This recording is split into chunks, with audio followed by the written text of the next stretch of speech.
I'd like to follow up on Donna's question. You stated that normalization of diplomatic relations is a natural result of granting certain human rights. Do you then feel that our diplomatic relations with Russia is not normal? Well, here again, we speak harshly at times to Russia because of our differences and because their obvious aggressive policy throughout the world. And yet we don't match it with deed. If I could give an example, when 15,000 Cubans turned up in Angola,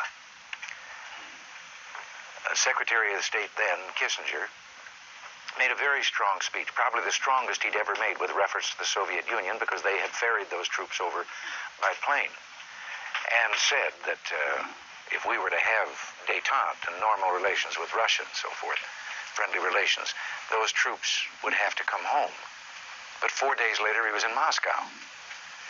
Now, it would have made a lot more sense, and you could have believed that the speech was meant for Russia and not just domestic consumption, if he had said, finished his speech about those 15,000 troops and said, I'm unpacking my bags. I am not going to Moscow to talk the SALT Treaty and disarmament with Russia until those troops are taken out of Angola, brought back to Cuba. Then maybe Moscow would have listened, but they must have smiled to themselves at hearing his words, but knowing that he hadn't canceled passage to Russia. He was coming. Yes, Russia, of course, violates, in every sense that we believe, civil rights of the people. And I think it has been a weakness of our policy for many years that we have not taken a strong enough stand on principle.